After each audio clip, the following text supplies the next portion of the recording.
Hey, welcome to a second chance to our Thanksgiving donor tribute panel. My name is Philip Jones. And hi, everybody. I'm Tafaro Cook, two-time kidney transplant recipient and founder of Kidney Care Coaches, where we coach people with stage 3 to stage 5 kidney disease. So today we have a special show. It's thanking season, so we wanted to give a tribute to living donors, because without them, us as recipients would not be here. So we need to take the times like these to thank these donors for having a selfless act of giving a liver or kidney, or even the deceased donors that said yes to organ donation as well. So uh, first, we're gonna go ahead and start off with Lily. Lily is a liver donor, and she's been on the second chance a number of times. It's just recently at Sunday, so with her dad. So Lily, go ahead and tell your story. Hi guys. So my name's Lily. I donated my liver on May 24th, 2021. So we found out my dad was sick with stage 4 cirrhosis of the liver 2 years ago, and he needed a living donor. He needs a living donor still. And so immediately my thought was, I'm the healthiest of the family. I'll get tested and I will try and donate to my dad.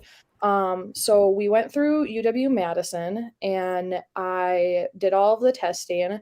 And they said everything looked really great. Everything looked super healthy. I actually got to do like testing for the students at UW-Madison for my heart. They took extra ultrasounds and stuff and was able to show like the students how to use the machines because my heart was so photogenic. So that was super cool. And at the end, they ended up telling me that I am too small to donate to my dad. My liver just wouldn't grow to the size that he needed. And so I just remember being like super broken and like super lost when we found out that I wouldn't be able to donate to him.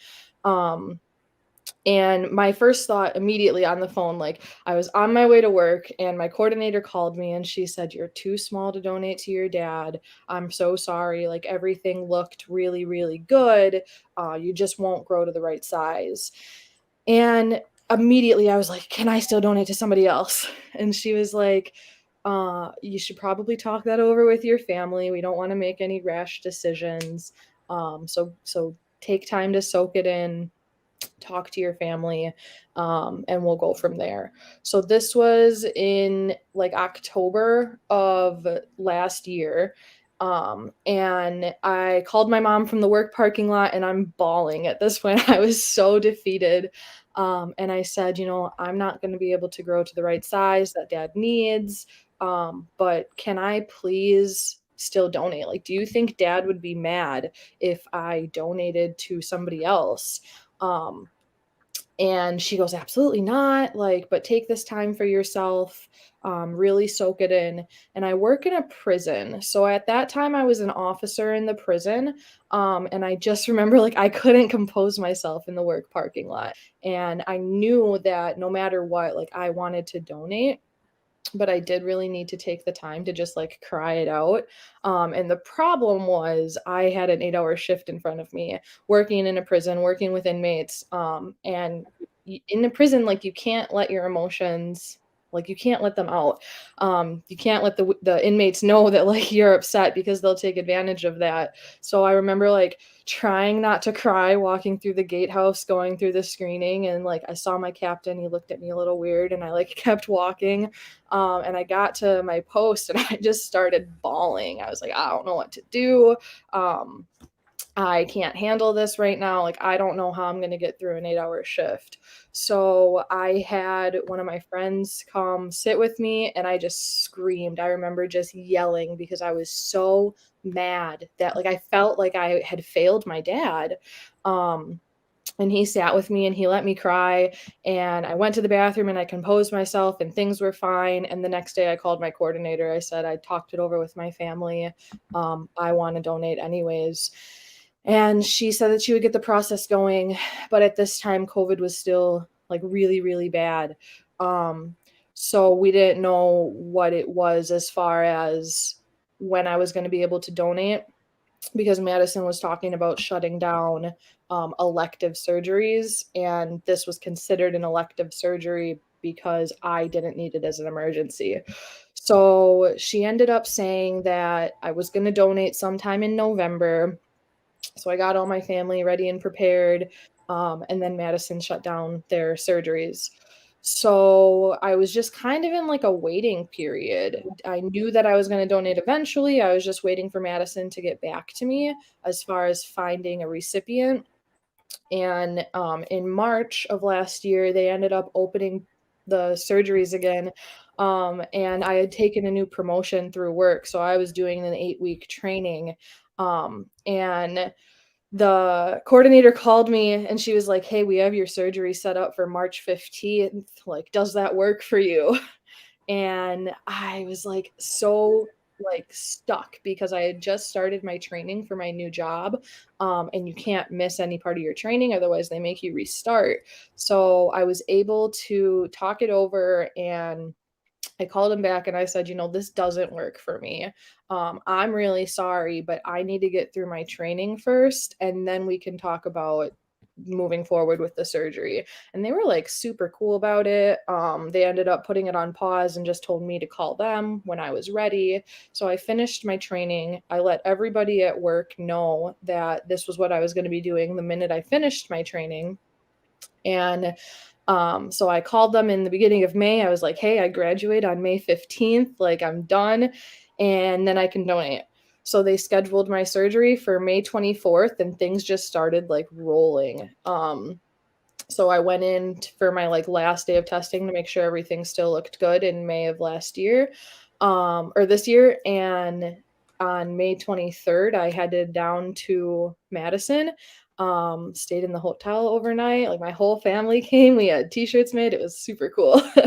And I just remember like I wasn't anxious, like I wasn't nervous. I've never had surgery before.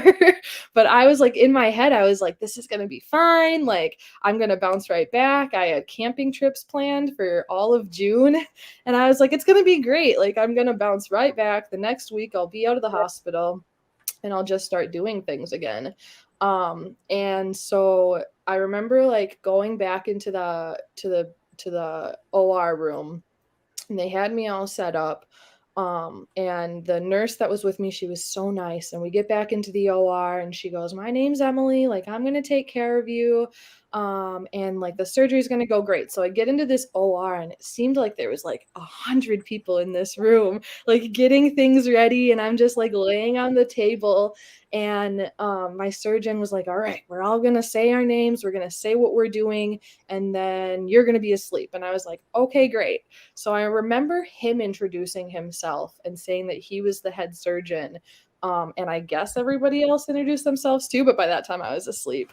And then the next thing I knew, I woke up in the ICU with my mom next to me. I looked over and I asked her where my phone was. So she gave me my phone right away. I spent 2 days in the ICU. And at one point, a nurse who wasn't my normal nurse came in and she goes, "Oh, you must be the girl who donated to the girl next door." And donating altruistically, you're not supposed to know who you're donating to. Like, you're not supposed to know anything. And so I looked at her and I was like, "Am I?" And she's like, "Yeah, like she's next door. She's recovering really well." And I was like, "That is wonderful news." Um, so my boyfriend at the time, he was able to visit me and sit with me in the ICU. The next day, the day after the surgery, they wheeled me up to the transplant floor, and when they were doing that, they took me right past her room. So I remember like looking over into her room and she was still hooked up on machines. Like it looked terrifying. um and her family was in the room with her, and I got to the transplant floor. um and like things were just kind of smooth from there. So the one thing about my surgery was I am an addict in recovery. And so through the whole process of doing like all the screenings and stuff, I was like, I don't want any narcotics. Like I've read about stories of people not using narcotics. And that's the road I want to take. There are other pain medicine options. And like, I know I have a high pain tolerance. So that's what I want to do. And my whole team was like, that's great. Like, we're going to do that. We'll respect that. And I remember like getting out of surgery and they gave me this button and they were like, push this button every 20 minutes. It'll help with pain. And like, it's like it lights up every 20 minutes. So just push the button and you'll be great. And I was like, all right, cool. So I'm pushing this button every 20 minutes. And it didn't occur to me until I got up to the transplant floor to ask what it was. And they had put me on Dilaudid without asking. And so I was like, I had a moment of panic because narcotics weren't my drug of choice, right? Like, and I'm 3 years sober at this point. But I still didn't want to even take the risk of something happening. And so I was really angry and like, I didn't yell at them, but I was like, this was uncalled for. Like, this is super inappropriate. And I'm like really upset about this. So they immediately took me off the IV Dilaudid and they were like, you're going to go on a pill form of Oxycontin. And I was like, this isn't any better. Like, I asked for no narcotics and I already know from getting my wisdom teeth removed that I don't like Oxycontin. It doesn't like work with my body. So they're like, just try it anyways. And I was so defeated at again, another moment of defeated. I was like, whatever, I'll take it. And it made me really sick. So I was like, I don't want this. And so they put me on a pill form of Dilaudid. And so I just ended up not taking it when I was in the hospital. I think I might have taken it once. And the rest of the time I was on Tylenol and ibuprofen and I just kept that heating pad like on my stomach. I did all of the walking and everything that I was supposed to do. And they ended up releasing me from the hospital after I think 4 days. And they sent me home with some Dilaudid, like 10 of them. And they're like, just take these home if you want them, just in case. And I did it. Like I took them. I was like, whatever, thank you. And so I got home. So Madison is a 2-hour drive. And like I wasn't in pain, but I was really uncomfortable.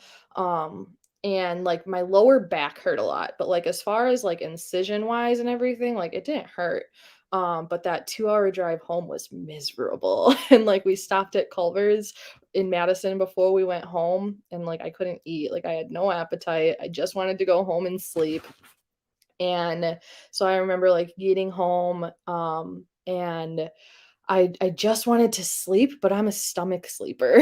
And so I like set myself up on my couch and tried to just like rest. And for 2 days, I just remember like crying for like 2 days straight because I couldn't sleep.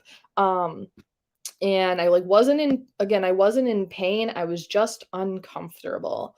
And so finally, I think like day 4, I ended up trying to take like melatonin and like I perched myself on my bed so I was sort of on my side, but like enough on my back where it didn't hurt. And I slept for like a 2-week period. I think I got like 2 hours of sleep every night. Um and I was miserable. Like that was the worst part, was just not being able to sleep. And like I wasn't hungry. I had no appetite, so I couldn't eat. And my boyfriend at the time, he was living at home with me. And he stayed home from work for like 5 days to like help take care of me.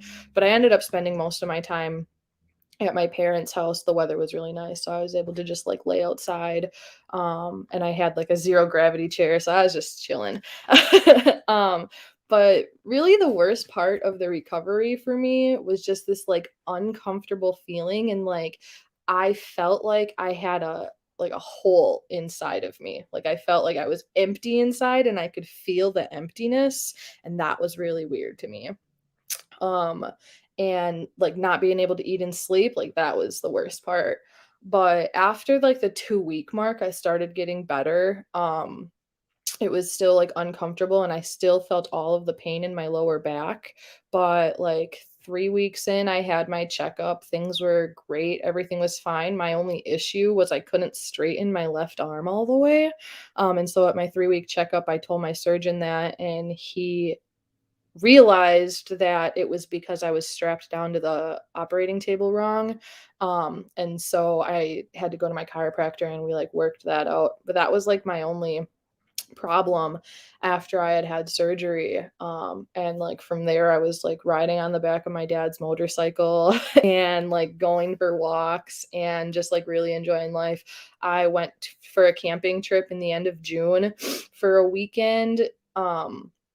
Actually, I went to 2, the last weekend of June and the weekend before the last weekend. So, I really just wanted to continue to, like, live my life normally, and I did that just slower.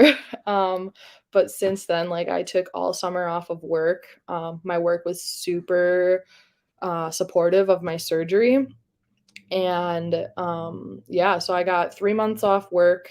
I got to start working out again in like mid-July, and I remember going to my gym and I had no strength. Like it's amazing what just laying up for a month and a half will do to your body.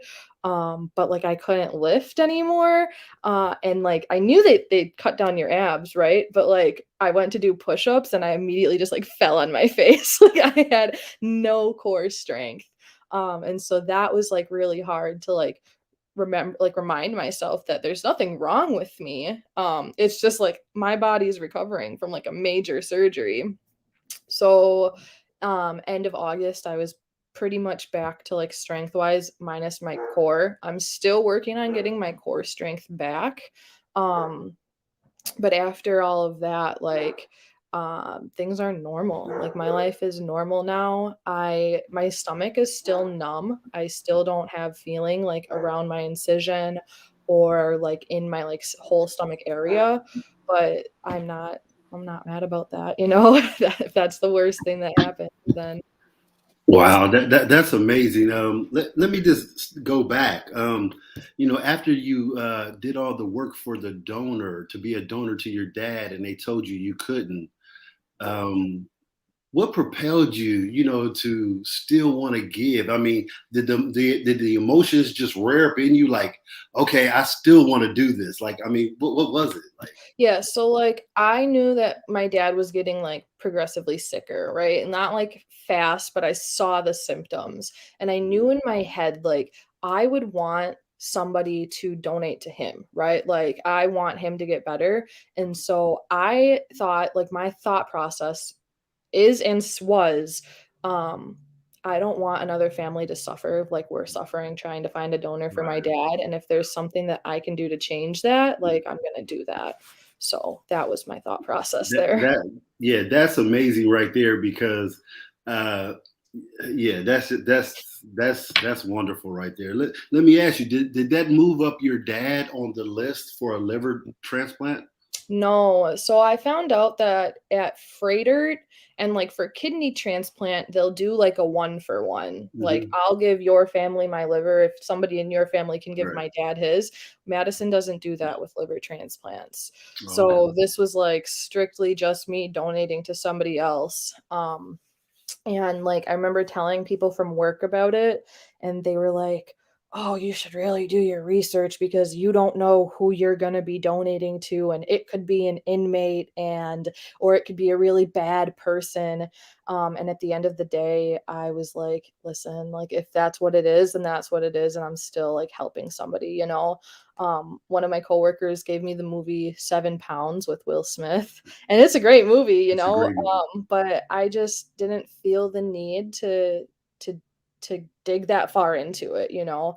I have this like understanding of a higher power, and I knew that Yes. like he would guide me and Yes. like make sure things went the way that they were supposed Yes. to.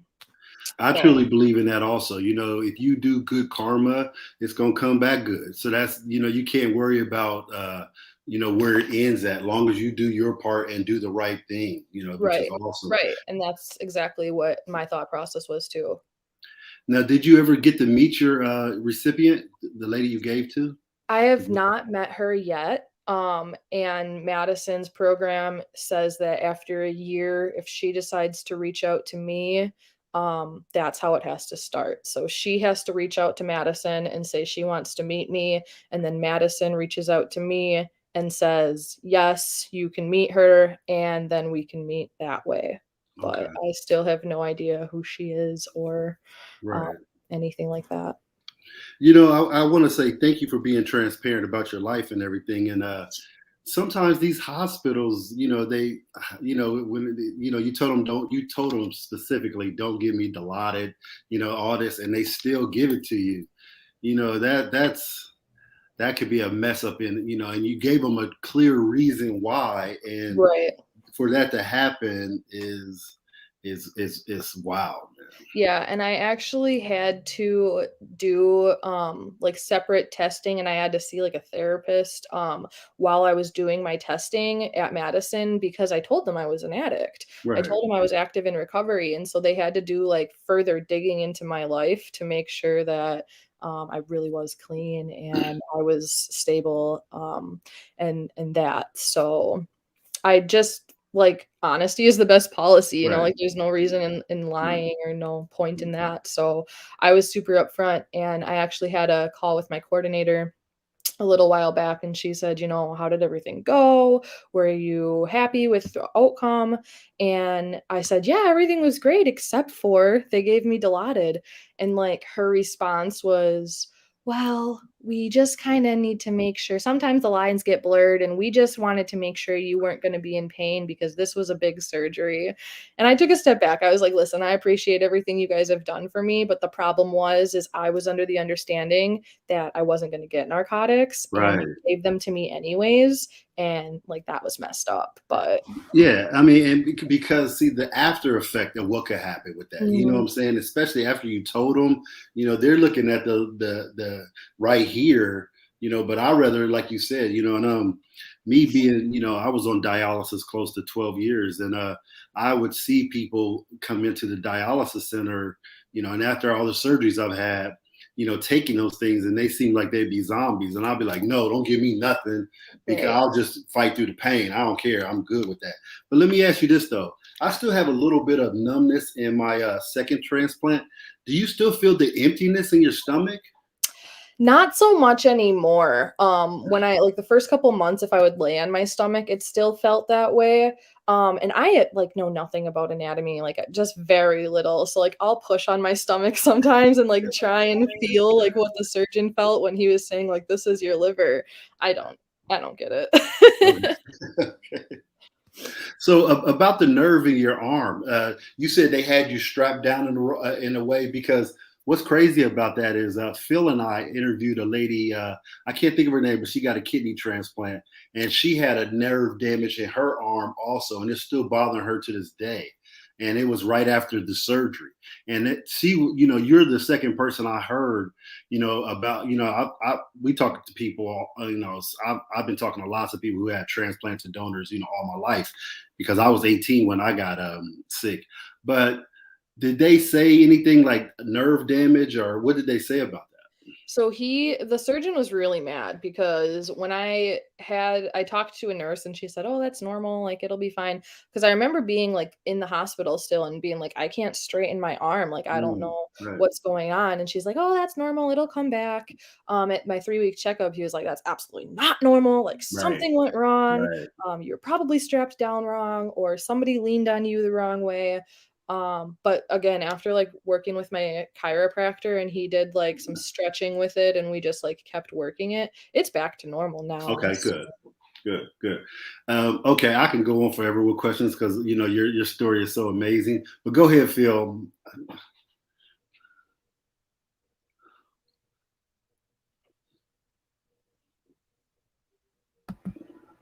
My only question for you, really, because I think this is something important that people who even think about being a donor should know when it comes to after the surgery. So I remember you said that you kind of out of shape and things like that doing push-ups. So what workout and exercise regimen did you get into after that? Because you said you work at a prison, So you got, you need to have your strength and things like that. So what did you do to get that back to be able to get to work? So I worked out at Fire Fitness before my surgery, and it's like a high intensity interval training. It's a 30-minute workout. So that's what I was doing before. And so when I was able to work out again, that's just what I went back into. So it's just every single day is a different like part of your body that you work out. And I just started slow. Like my gym knew that I had this surgery. And so we just kind of like modified all of the workouts so that I could do them. And then as I slowly started to get my strength back, I just continued to like go back to normal.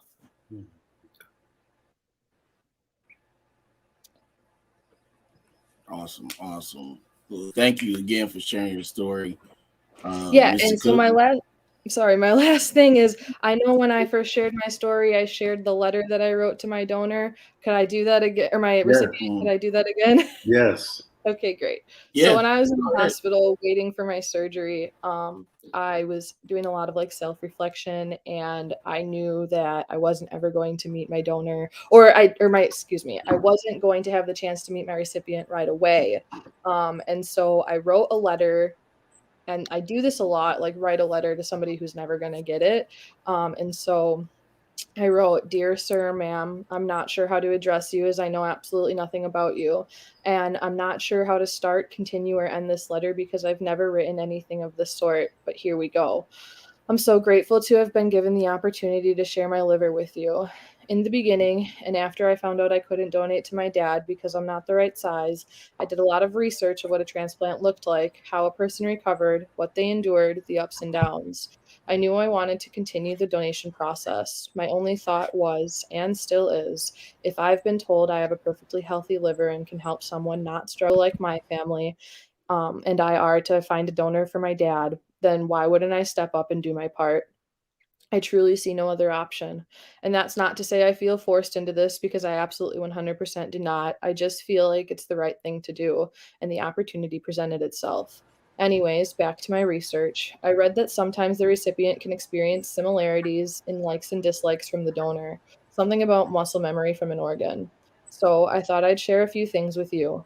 I love veggies and dip, the French onion kind to be specific. My favorite color is purple, and I love the smell of gardenias. I cry at any sad part of a movie, book, TV show, or the like, and laugh at everything even remotely funny. I found a new love for working out and love to swim and be where it's warm. Living in Wisconsin can be hard for that sometimes. I hope that whatever you choose to do with this second chance, you do it with love and laughter and light. I hope that you can enjoy the little things and stare in awe at the stars. When I was in the military and struggling missing home, my dad always said, "We're both under the same moon, so when you miss me, look up for the sky, find the moon, and know that I'm looking too." I hope that if you ever find yourself in doubt or sad or struggling, that you too can look up at the moon and know it will all be okay. Cheers. Awesome story. Awesome. Thank you so much, man. Like Phil said, man, when he hit Oh, me up. real quick, Mr. Cook. Oh, go ahead. My bad. Go ahead. Oh, I'm sorry. I'm lagging, so I'm a little behind you. Sorry about that. Um, Give me one second. It was somebody had a question for Lily in the comments. Okay. Trying to get to it. Give me 1 second. Okay. So Tony asked, what were you, what were your medical expenses? If you had any. Yeah, I didn't have any expenses. They were all covered by the recipient's insurance. Mm-hmm. Yeah. And then there There's was another one question by more that Bella just came Phil through. also. Yeah, I just saw that one. That's the one I was going to now.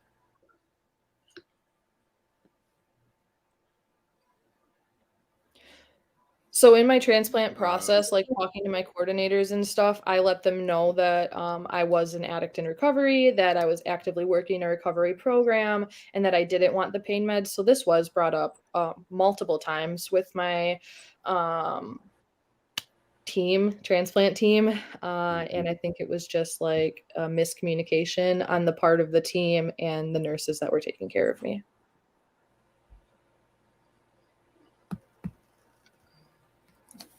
Thank you. Ms. Cook, you can introduce the next person. Okay.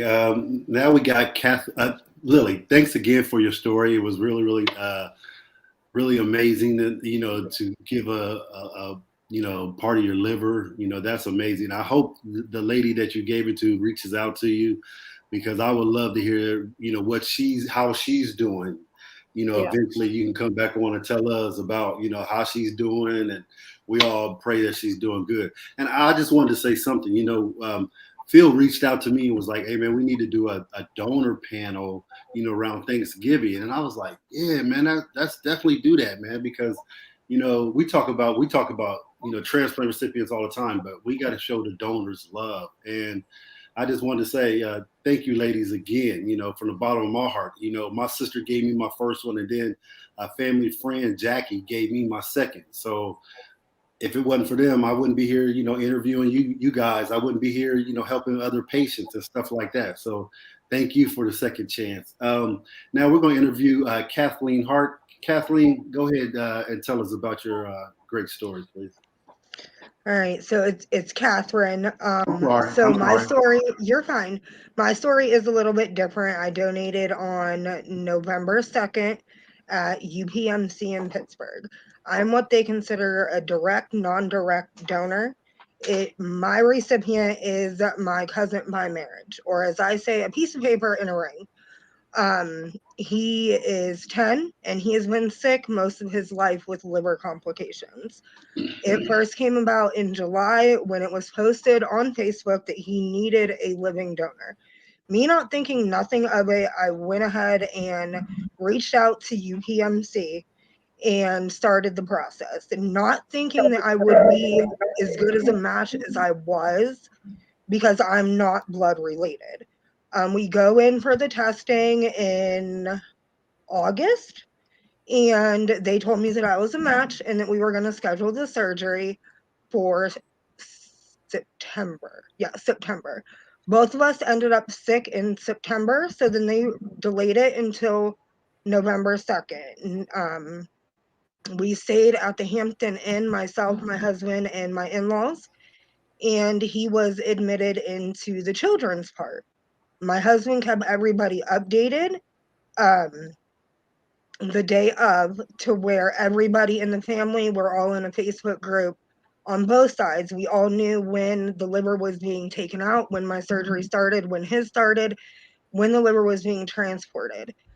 Both my doctors and his doctors had said from the very beginning that the likelihood of me and him being a match was a 0.3% chance, because we're not related. And we ended up being the best match possible. From my understanding, the liver got put in, they connected it, and it instantly started working. And he has not had that well of liver function in a long time. So, like, when they do ultrasounds, they see red and blue.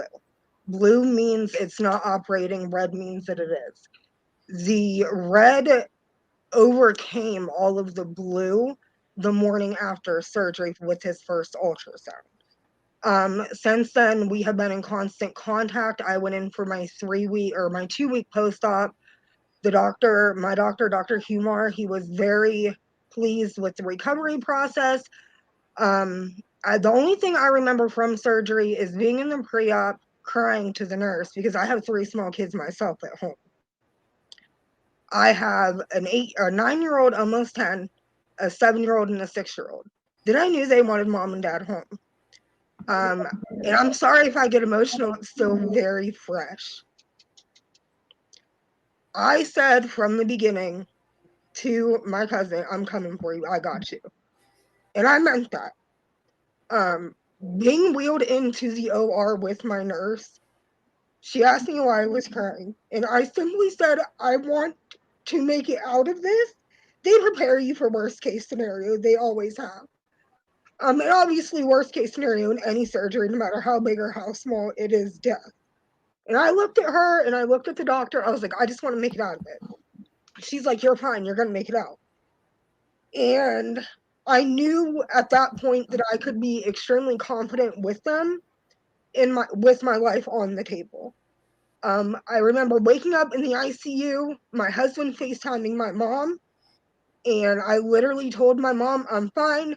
How is he doing? And I hung up on her. I didn't care about my pain level, which I was in pain, but it wasn't from the incision. It was from the 6 IVs that they had. I had 2 IVs in each arm, and then they had the central line in my neck, and just the IVs everywhere. I had the NG tube, I had a catheter. My husband called me his elephant because I looked like an elephant with the NG tube in. 2 hours in the ICU, I called my nurse and I was like, I need to get up and move. She's like, well, you're 2 hours out of surgery. I don't care. I want to be up and moving. Like, I can't sit still. I'm a mom. I got to be up moving. And she's like, well, we got to get approval to take the NG tube out in your catheter. I was like, do whatever you got to do. I want to be up and I want to move. 2 hours after surgery, I was up walking the halls in the ICU. I couldn't sit still. And then again, the 2 hour drive home was the worst ever. We took the turnpike because I live in Ohio.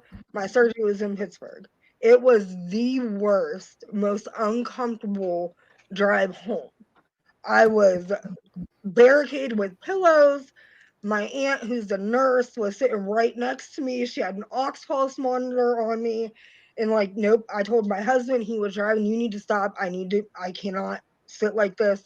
We stopped twice on the way home, and then I got home and I just sat in my chair and that was it. I was sleeping, sitting up for 3 days. And now I'm going back to work on Monday and I'm doing good. Wow, that's amazing. And so is he like a second cousin, you said? He's cousin by marriage. Okay, cousin by marriage. Okay. And what was his native disease in his liver? He had cirrhosis of the liver and cancer. Okay. Dang, okay. So and how's he doing now? He's doing phenomenal. Good. Is he going back to school and everything? I mean, not yet. He's still in the hospital. Initially we were told 21 days he'd be in the hospital, and then a couple months in the Ronald McDonald House. Mm-hmm. He did 13 days, I do believe, in the hospital, and right now he's at the Ronald McDonald House continuing his recovery. Okay. Yeah, Catherine, I just want to tell you, I'm a Buckeye too. I live in Florida now, but I am a Buckeye. Nope. I don't even like the football team. I don't like OSU. All right. But you're from Ohio though, so that's cool. Yeah. And so he's in Pittsburgh, correct? Yes. Okay. Oh man, that's cool. Okay. So the uncomfortability, did you have emptiness inside your stomach too, like Lily from the liver? Still do. I'm only 3 weeks past donation, so it's still there. My pain level's really bad at night. I still to this day can't sleep on my stomach. My left side is where I'm more comfortable. My right side, I feel when I'm on my right side, I feel like that all my organs on that side is pushing on where my liver was. Okay. I wondered, I wonder if have they done any X-rays to your stomach since you've had the surgery? Not yet. I won't do that until February. Okay. And if you look at the liver and everything, I wonder if things did shift a little bit because you guys are saying something like that. So I wonder if my transplant team, they were really upfront with me. They told us, a lot of things can move until your liver gets back to the normal capacity that it was. Right. Everything is going to shift. Right. Okay. That's what I was asking and everything. And what's amazing though, I'm gonna keep it real, is you even wanting to get up after the surgery like that. Especially when after you get a surgery like that, even though it's a little bit more challenging for the recipient as far as pain is concerned. I wonder what just made you want to move like that though, because not too many people want to move like that. I'm not honestly sure. I've always pushed myself past any discomfort, any pain level, anything like that. And my husband still to this day tried to get me to stay down. wasn't supposed to do steps for the first 6 weeks. I was 2 days home going up and down the steps. A week home, I was back to cooking and cleaning, caring for the kids. I'm doing everything and anything that I was post-op. My mom has always told me, as well as my mother-in-law, that I'm stronger than I think. And this has proved that. Like, being so close to surgery, I'm still up and doing more than I should be. So I honestly, I can't answer that. Right. Will your follow-up be in Pittsburgh also? Yes, all of my appointments will be in Pittsburgh. Okay. And I wonder, like even years out, will it still be in Pittsburgh? I wonder if they will adjust to a hospital near you, probably. No, no. I only have February, and then I'll go every 3 months for the first year, and then I'll go at that 1.5 year mark and 2 year mark. And after that 2 year mark, I won't have to have any follow-ups after that. Okay, cool. That's awesome, man. Catherine, thank you so much for your story. Go ahead, Phil. Well, one, I personally have to say thank you for what you did, because like Mr. Cook, I got sick when I was young. I was 4 years old.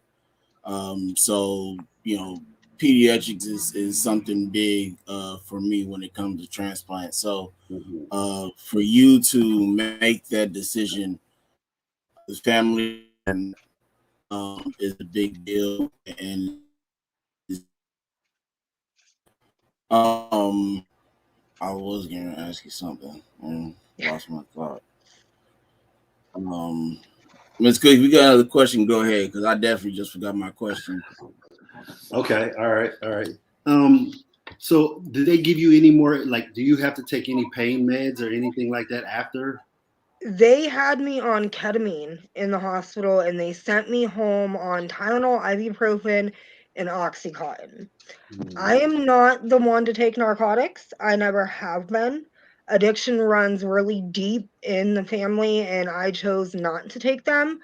I have taken, I want to say 5 out of both prescriptions that they have given me. The first one was 20, and the second one, I do believe, was 30. And I honestly take Tylenol and ibuprofen at night to ease the pain enough for me to be able to sleep. Right. Now, I remember Lily said when she came home, they stopped at Culver's and she couldn't eat. How's your appetite right now? I was able to eat like little things like yogurt when I first came home. My mom made chicken noodle soup, I do believe, and brought it over, and she forced me to eat some of that. But other than that, I really wasn't even hungry or wanting to eat anything for the first couple of days. Okay. And this goes back to Lily and both of you, since you guys are liver donors. Did they give you any restrictions afterwards for a period of time, anything like that? Catherine, you can go first. They told me no greasy food, no red meat for 4 weeks because my gallbladder had to be removed with the liver. Oh, okay. Why did they say that? Just for your body to adjust, because when your gallbladder comes out, greasy food tends to affect bowel movements and stuff like that, as well as red meat. Okay. Go ahead, Lily. Yeah, I don't think I got any food restrictions. I think they just said to like eat what you wanted. I remember when I was in the hospital, we got like the list of like what to eat for the menu, and I like ordered everything. I was like, I'm not hungry for anything, so I'm just gonna order everything. And then what I didn't eat, whoever was in the room with me ate. But yeah, I've had a completely normal diet since my donation. Okay. Did they say anything about your gallbladder also? I mean, they took it and they said that some people do have complications with the greasy food like that when it comes out, and I haven't noticed a difference. Okay. I still have eaten like fast food and stuff, and I haven't like been sick or anything. So, Catherine, can you tell anything different as far as like anything, the way you feel energy wise and everything? Does everything seem like it's coming back to normal eventually? Little by little, I've put a lot of my energy into recovering right now. And then of course Monday, a lot of my energy will be going back to work. But other than that, everything's slow and steady getting back to normal. Is your work physical or is it, No, I'm a customer service representative at a call center, and Okay. we're still working from home. So I get the luxury of being home with my kids during the day when they're not in school, as well as working. Okay. Go ahead, Phil. So I do have another question pops in my head, but to kind of piggyback off of Mr. Cook's question about the pain meds, were there any other meds outside of pain meds that either one of you had to take? Like recipients have, rejection medications and things like that. Did they put you on any other medications outside of trying to give you pain medicine that you didn't want? I know me personally, UPMC gave me a stool softener and then an air shot in my stomach to thin my blood while the bowel ducts were trying to fuse back together and the stitches dissolve. Okay. What about you, Lily? Did you get any as well? Yeah, I was also put on stool softener, which I didn't take because I didn't like the taste of it. I probably should have though, because that was an issue for Yeah. me for the first like week or so being home. But they also did put me on a blood thinner that I had to give myself shots in the stomach. And like they didn't hurt, but they bruised really bad. And the problem was I had to continue to give them to myself, which was fine. My boyfriend, at the time, we broke up since then, but he was also an addict and he was an intravenous user, so he felt like uncomfortable helping me with the shots, so I really had to like toughen up and just do it myself. So Okay. That's all right. Okay, Catherine, thank you so much for your helping us out and telling us about your wonderful story. Thank you so much. And I'm glad that your cousin is doing well, the 10-year-old, man. He gets, that's a real second chance of life right there where he can go on and be prosperous and do his thing and everything. And have you seen him since then, though? Yes. Yep, we went up on the 17th and seen him. Okay, good. And to see those numbers come back like that, because unlike kidney, a liver can be touch and go sometimes. So that's I've seen these things happen where it takes a while for that liver to start, but once it starts, it's doing really, really great. And for him to start up like that, that's pretty amazing. Yeah, they said how it started, at least my team did, said it was 1 in a million that it Right. started up as soon as it was put in, the bowel ducts were connected, it instantly started functioning. That's what I'm talking about, man. Because now we hear about that with kidney, but this is pretty rare with liver. Like I said, it can be touch and go for a while, especially with the medication adjustment and things like Yeah. that. Thank you so much for your story. Now we're going to talk to Trish Phillips. How you doing, Trish? How's the computer going? First off, I want to say hello and happy Thanksgiving Eve to everyone that's tuning in. And I want to show and say my gratitude for a second chance for asking and inviting me to be part of this panel. It's an honor to be here, Mr. Cook, Thank you. and Philip, who has become the younger brother I've never had. So, just a special hello to everyone that's out there listening. I know there's good friends of mine. I'm sure they're in the comments. Bella Langston, Shirley Scott Brill, Jean Sine, and Tony Larkins. I've seen them popping in and out, and we can't forget about Jonathan. So I'm just honored to be here. My story is a little bit different from Catherine's and Lily's. An amazing story. I enjoyed them both. They Yes. were liver donors, Right. living donors, and I'm a living kidney donor. I actually donated my left kidney to my best friend, Kimberly. I did a directed donation. Kimberly, she and I have been friends for over 20 something years. So she was no stranger. We were always coined the term Thelma and Louise because you could not separate us. And to this day, she and I both are doing amazing. We're healthy and we're proof that transplantation and to believe in modern medicine, it works. Yes, it does. And basically, my process went from like April to December. I'm coming up to my 5th anniversary. Our donation date was actually December 15th, 2016. So we're getting ready to celebrate a big 5 year. And the process was I saw Kimberly throughout the a good 2 years, almost 2 years, back and forth on dialysis. And it just tore me up mentally to see what she was going through. She was suffering. And um, to see how she would be after being on dialysis 3 times a week, at least 3.5 hours a day, I said, no, there has to be a better way. So I asked her if there was any way I can test because I am guilty. Education is, I was not educated like as we know, we're not going to get into race, but as we know, as far as multicultural and our communities, the information is sometimes lacking on the education on how this whole process works.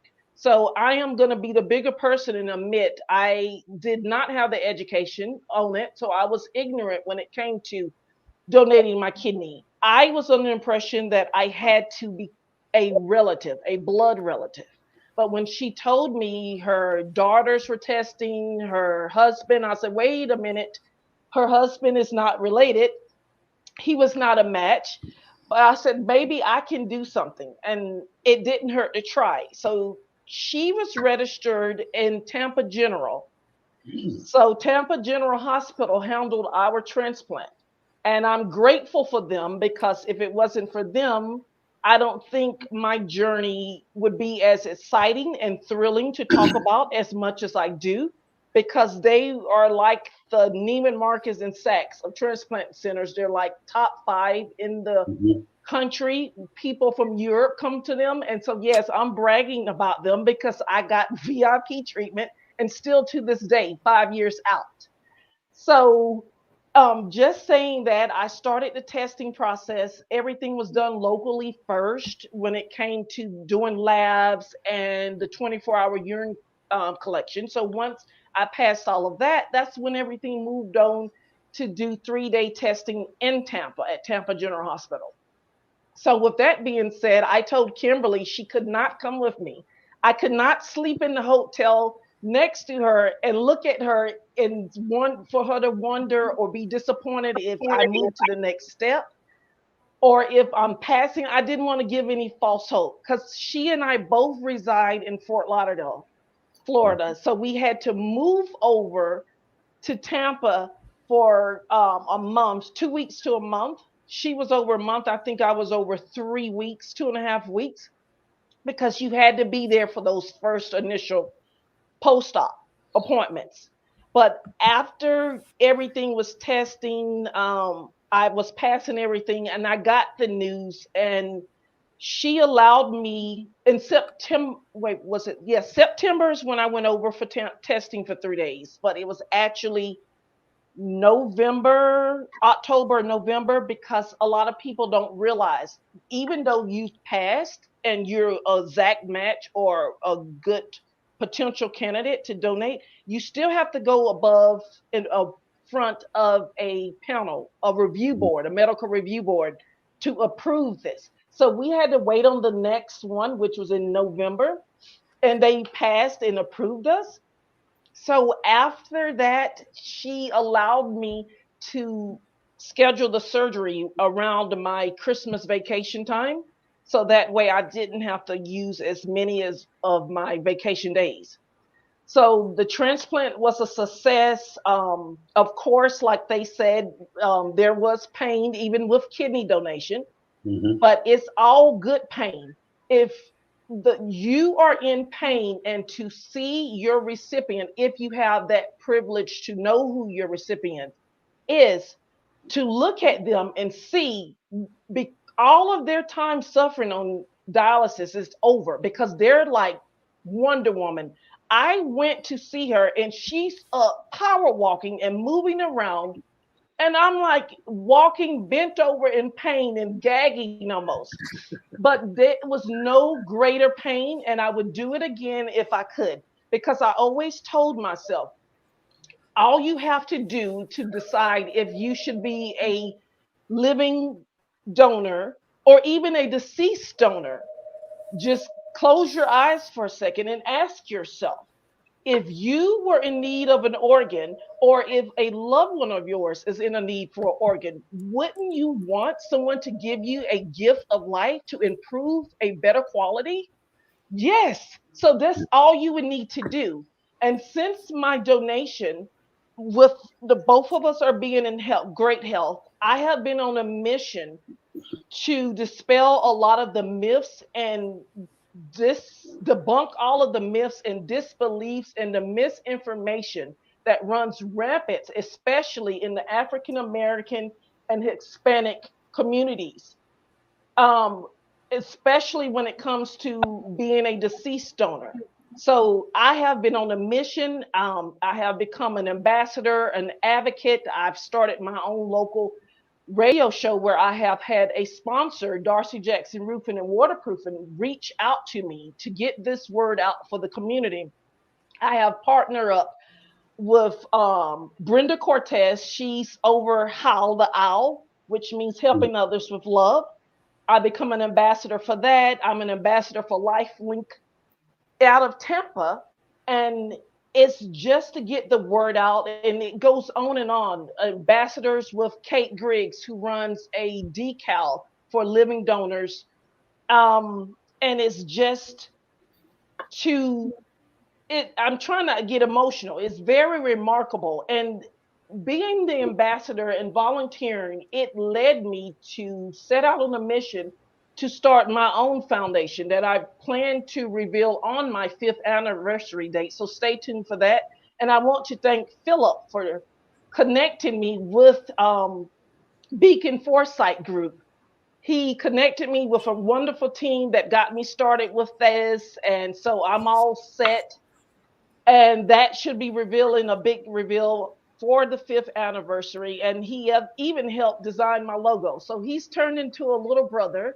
And my final words, I just want everyone to know, you can live a healthful and wonderful life with one kidney, donating a lobe of your liver. As you can see, Lily and Catherine both are fine. They're new, they just post, but they are alive and thriving. They're sitting up fine, so you can do this too.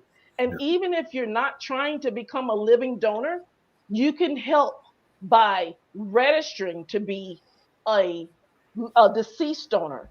One donor can save up to 8 lives, over 75 or over 70 something for tissue, and over 2 for organ eye transplant. So you can save so many lives. Heaven doesn't need them in heaven.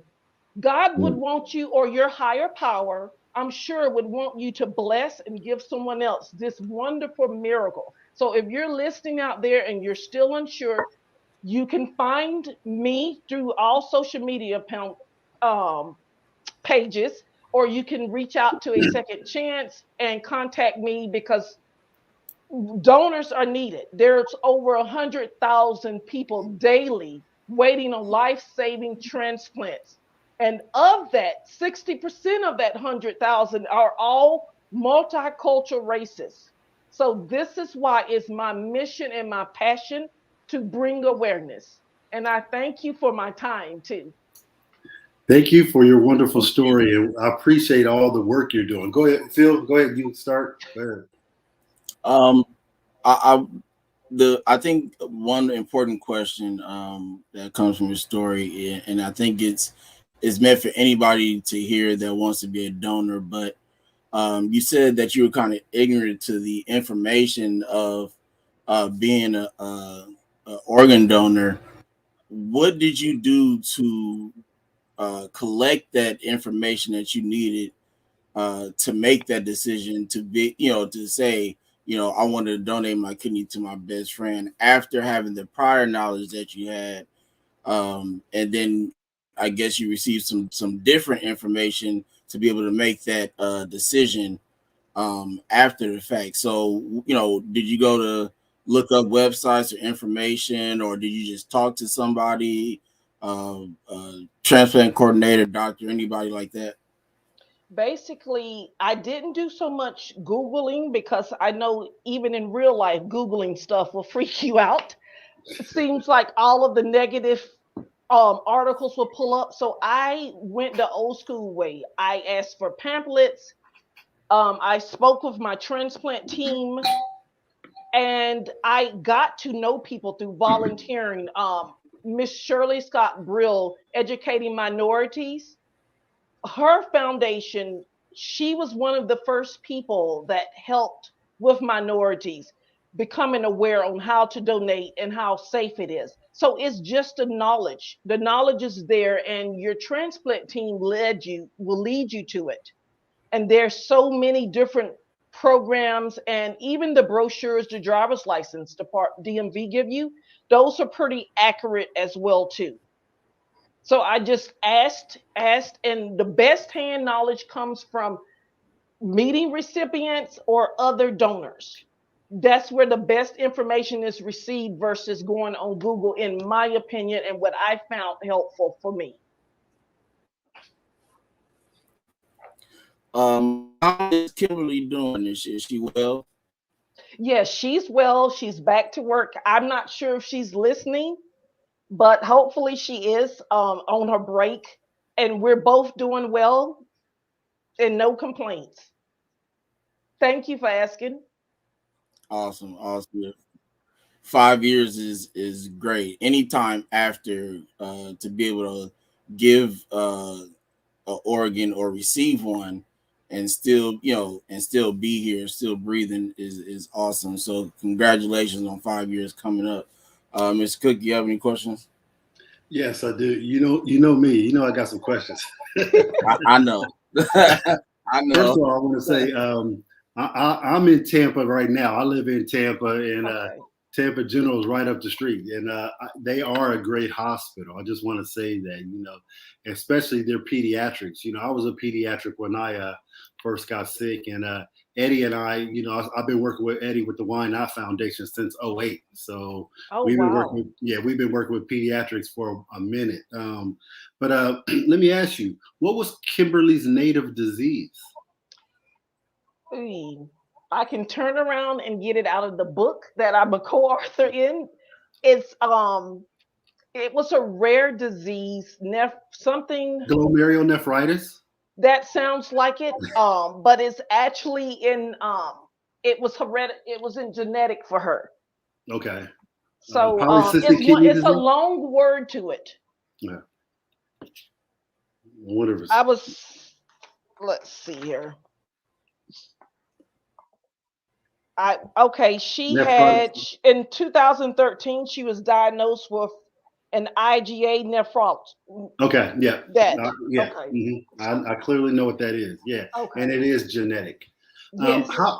How old was she when she first, you first heard about her going on dialysis and stuff? Let's see. I'm 40 now, so she's 54. So I would say when she was 48, 49. Okay. Okay. So yes, about 10 years ago. Right. Okay. And Trish, you are absolutely right about the information, because, I've been going through this and educating people for, over 2 decades now. I'm 52 years old. Okay. And so when, we with Eddie and I, we did all types of fundraisers and things like that. And we would have to, debunk these myths where people felt like they couldn't give because of all this misinformation. And, my donor, Jackie, she's African American, but the lady I got a kidney from, Liz, is white. Okay. And people, and I want to tell people that, so with these organs, as long as the blood types are right and all the other things are right, it doesn't matter what kind of race you are. I've been having my kidney for 15 years and I'm going real strong. And that's a blessing. Right. Thank you. And I just want to tell you that. And I'm glad you guys are informing people, educating people with the right information, which is really, really imperative, I should say. Yes. Thank you. So let me ask you: were you guys a perfect match when you went to go get? Perfect. We were both O positive, and they said immediately when they put my kidney in her, it worked. And it worked so well that she's only on 3 meds in the morning and 3 in the afternoon, 8 and Okay. 8. Yeah. So she's on very low meds. She's had to Good. have them. She's had them tweaked over the years. And what Lily mentioned earlier when she was writing the letter to her recipient, there is what I call cellular membrane transference or something because of she never ate sweets. She never liked sweets, and now she took my sweet tooth. And then a real weird story. Back in 2018, when Hurricane Michael destroyed my hometown, it was 3 days before I knew if my family was even alive because all I could see on the news was the town being destroyed. So I didn't eat or sleep. I kept water, but I couldn't hold anything down for 3 days. And during this time, my kidney was rejecting. She was in the hospital and she did not tell me because she knew what I was going on with because I kept calling to tell her, but she left out the fact that my kidney was in rejection. But the minute I found out my sisters were okay, she was magically okay. Wow. So it is freaky, but and Wow. all this is true. Yeah, I believe those frequencies and those energies. Yes. I believe in that higher being of, Mm-hmm. those things all have a connection somehow, some way. Like Liz told me, my donor, she was like, "You're gonna love Greek food," and sure enough, because she's Greek, I love Greek food. Like Yes. I've eaten gyros and everything. I love them. So, so it does have a correlation to what's I going agree. on and things like that. So that is really good. Can you tell us again what your oh, hold on, one more question. How was your recovery? Because you said something about you bending over and everything. So Um, the the first few days were rough, and so they let me stay in the hospital. It was a 3 day stay, and I cried when I left because they treated me like a full blown celebrity. Private suite. They stayed bringing party stuff. The staff, I mean, they just turned flips. I had the Beyonce treatment, they called me. okay, that's And good. I didn't want to leave. I promise I didn't want to leave. I cried. So the first 3 days were a little rough, but I would say that pain prepared me for most anything because now other items don't even bother or phase me. And it was a good pain. It was a pain that you welcome because you know you were part of a miracle. But howeverly, Miss Kimberly, she was up power walking. We were there over for Christmas. So my caregiver and I went to her apartment for Christmas. She opens the door running, oh, I don't want her greens or something to burn. And I'm like, what is going on here? And the first thing she told me she did when she got from the hospital, she said she took an hour shower because she was able to get her port. She never had the fistula. She Right. only had the port, but because she had for 2 years had to have it covered in plastic, couldn't get it wet. So that was her first thing. And she said she just stood there and cried. Yeah. And we were already close, but we're even closer now, of course. Yeah, you guys are almost one now. You know what I mean? Yes. And her husband also told me, I have meals for life. Because I don't cook much, it's just me. But he makes sure if I need food or anything, especially for holidays, they bring plates or whatever. I have food for life. That's beautiful, man. That's beautiful. Oh, that's awesome. So you say you guys have a big plan for this 5 year coming up, right? Yes, which is December 15th. Okay. And Philip's been a big part of that already. So he's the younger brother I don't have. That's good. That's cool. You have to definitely fill us in on that so we can say a little report on our show about it. Okay. Yes. Thank you. Thank you And so I much. have to come back Okay, cool, cool. We'd be because this glad to is have you something too. that everyone's going to want to be involved with. All right, sounds good. Sounds good. And ladies, thank you again. I just want to say you guys are all amazing, and we appreciate you on this Thanksgiving Eve. Wonderful stories and all. Go ahead, Phil. I'm gonna give it to you. I just want to end it this way. I'm gonna ask the three of you, it's the same question, so you just go in whichever order you go in. But if you take 2 minutes to talk to somebody about the business of being an organ donor, tell them. The your it was kind of breaking up. What was the? I I said if couldn't you hear had it to all take so two well. minutes, if you had 2 minutes to speak to somebody about organ donation, what would you tell them? Oh, I would just ask them: are are you registered to be a donor or organ donor? And well, first of all, I'll just lead off and let them know, hi, I'm a living kidney donor, and explain to them how that goes because not everyone wants to be a living donor. So I give them that. But Right. I would just ask them, are they registered? And I would basically explain to them if it was themselves or a loved one, wouldn't they want someone to give them a improved life or give them a second chance to gift the life? And I would just explain to them the statistics, how it works, and help answer any questions and debunk the myths. And I would just go from there. And usually that works for me. And I've helped several register here in Florida. It's all in the delivery because, in my opinion, if you're coming off forceful and making the story scary, like, oh, when you die, you need to leave your organs, that doesn't work. It's all in the presentation and the delivery. And I find it more successful for an African American person to hear my story and for me to discuss it with them because I guess it shows them like minds or like appearance. It helps them to understand the process a little better or trust it better when it coming from someone that looks like them, if that makes sense.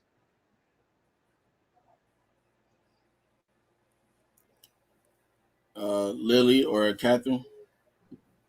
Yeah, I think so. I've had a lot of conversations about organ donation with my recovery community and my friends in recovery. And I think that the biggest thing is people don't know that you can donate your liver or donate a lobe of your liver.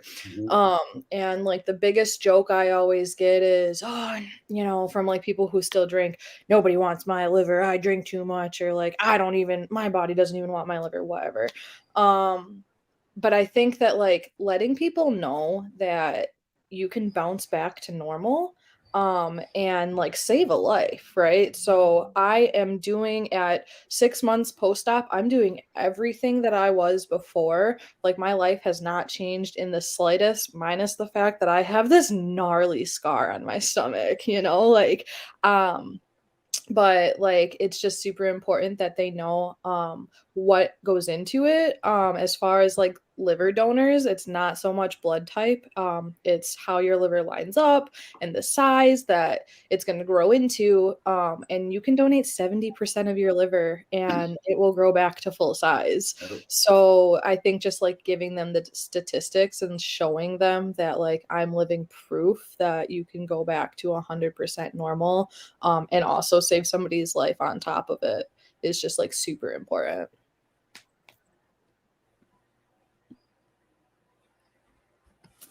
Catherine? Right. So I've actually haven't had really much time to process how to go about it. I can say that the living liver donation information is very ignorant when it comes to my area. There's not many, especially going from an adult to an adult to pediatric patient. With that being said, I've talked to numerous of my friends and they've asked me why. why did I do it? Why would I want to put my life on the line for somebody else? My answer has always been and will always remain, I would do it for your children as well as my own. Why wouldn't I do it for another child? And that seems to open up the conversation about like what is it like? Um and I don't lie to them. I'm completely blunt with everything from start to finish. And it has actually opened up some of my friends' eyes to mark that box on their license to be an organ donor, to reach out to the transplant center in our area, which is the Cleveland Clinic, to see who they can help with either a liver or a kidney. And to me, even if it's one person that I can change their mind from being whether a deceased donor or a living donor, that's a success in my book. Right. And it's easier to explain to them when you went through it than them just looking it up on Google and seeing the statistics. Great. Well, ladies, thank you very much for sharing your stories and answering these questions. We greatly appreciate you, your time, your selfless act to donate your kidney, your livers, and um, I definitely see a lot more happening for the three of you within organ donation and advocacy and things of that nature. So, definitely at one point you will be back. We will be coming back to ask you again. Come on back to a second chance for a show. Because we appreciate you guys, ladies, coming on and speaking and uh, giving the information about organ donation. So um, I hope everybody has a wonderful Thanksgiving, a blessed Thanksgiving. Enjoy your families. Tell them you love them. If you are that type of person that can speak and put things together, talk to them about organ donation. Tell them to check that box for that pink dot on your license. It's very important. We don't have enough donors, and there's over 100,000 people on this list, and it's a lot of people die every day because there's not enough donors. And myself would not be here without people like the three ladies here on the screen and other donors who have decided to either be a donor when they pass or be a living donor. So please take that into consideration.